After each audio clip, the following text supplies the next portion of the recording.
Shalom saudara yang dikasih Tuhan, puji Tuhan kita ketemu lagi dalam program ini. Kali ini saya mau bagikan firman Tuhan dengan saudara dari Yakobus pasal yang keempat, ayat yang ketujuh, dikatakan demikian, karena itu tunduklah kepada Allah dan lawanlah iblis, maka ia akan lari daripadamu. Puji Tuhan. Nah, saudara tahu kita sudah terima Tuhan, percaya Tuhan, kita menjadi milik Tuhan. Tapi iblis masih bisa menyerang kita kadang-kadang karena kita mungkin beri kesempatan kepada dia, atau buka pintu untuk itu, sehingga dia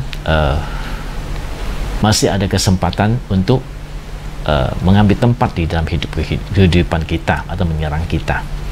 Nah, firman Tuhan katakan di sini kita harus tunduk kepada Allah. Jadi dengan menaati Allah, tunduk kepada firman Tuhan, menjalankan firman Tuhan, tidak buka kesempatan bagi iblis, ya. Jadi dengan demikian kita bisa lawan dia dengan iman yang teguh, dia akan pergi. Nah, supaya hidup kita itu benar-benar tercover, ya, oleh kuasa Tuhan, perlindungan Tuhan atas kita. Jadi banyak orang yang sudah percaya Tuhan tetapi masih banyak serangan, masih banyak gangguan, ya. Ya memang kadang-kadang memang gangguan itu karena iblis memang mau menyerang kita. Nah, juga kadang terjadi karena kita buka kesempatan atau buka pintu buat mereka untuk menyerang kita. Nah, mungkin melalui suatu tindakan yang kita tidak sadar, ya, atau tidak tahu, ya. Baru-baru ini kami punya pengalaman adalah mendoakan seseorang yang dia tidak sadar telah membuka kesempatan kepada iblis untuk membuat dia masuk menyerang dia, menyebabkan dia sakit dan sebagainya. Ketika kami tahu itu, kami tutup kesempatan itu dan mengusir dia pergi. Yang sakit jadi sembuh, luar biasa, ya. Jadi saudara-saudara, Tuhan bilang tunduk kepada Allah. Kita harus tunduk kepada firman Tuhan, dengarkan firman Tuhan, lawan iblis, maka kita akan melihat iblis itu lari daripada kita, ataupun kuasa jahat, kuasa, ya, dukun atau apa segala macam lah, ya, akan dipatahkan di dalam nama Yesus.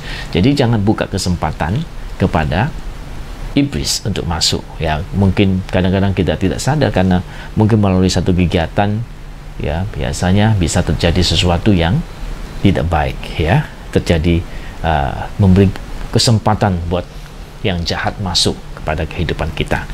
Jadi kita perlu setiap hari hati-hati, minta tuntunan Tuhan, jangan sampai buka celah, ya, untuk iblis punya kesempatan menyerang kepada kita.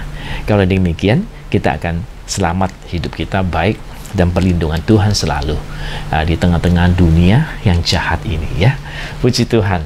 Ya, oleh sebab itu banyak-banyak taat kepada firman Tuhan itu akan menutup kesempatan, ya, buat iblis untuk menyerang kita. Nasihat Tuhan hari ini sangat bagus, karena itu tunduk kepada Allah, ya. Tunduk itu taat kepada firman Tuhan, maka iblis tidak akan ada kesempatan untuk datang menyerang, datang mengganggu, datang untuk mengambil keuntungan, karena kita tahu dia datang hanya untuk mengambil keuntungan dari kita, ya. Puji Tuhan. Biarlah Tuhan menolong kita, dan janganlah kita juga tertipu oleh dia, ya. Kami baru-baru ini juga melayani sesuatu orang, dan orang itu sudah kami doakan dan ada terjadi kelepasan. Iblis itu masih bicara di telinganya, dia terus membuat dia marah, membuat dia nggak suka, membuat dia itu mau mundur dari Tuhan, begitu, ya. Jadi dia baru bertobat, karena dia baru bertobat masih banyak dipengaruhi ke kuasa-kuasa yang jahat, karena dulu dia memang memakai kuasa-kuasa itu, ya. Jadi dia masih belum bisa sepenuhnya bersandar kepada Tuhan, ya. Jadi kita masih ajarin dia. Puji Tuhan, ketika kita ajarin dia kembali, dia bisa menang atas semua tipuan iblis itu, ya. Iblis akan menakut-nakuti, memberikan suara kepadanya di telinga, mengatakan bahwa dia begini-begini kalau dia tidak, kalau dia ikut Tuhan Yesus, begitu ya. Ya, padahal kita tahu itu iblis adalah bohong. Jadi kita jelaskan itu semuanya, dia mulai pulih kembali, dia bisa tenang kembali, dia bisa lanjutkan lagi ikut Tuhan. Lawan iblis, maka ia akan lari daripadamu. Tetapi kita juga harus tunduk kepada firman Tuhan, supaya kita jangan ada kesempatan iblis untuk mengambil keuntungan melalui hidup kita. Tuhan memberkati kita. Sampai ketemu di kesempatan yang akan datang. Tuhan berkati.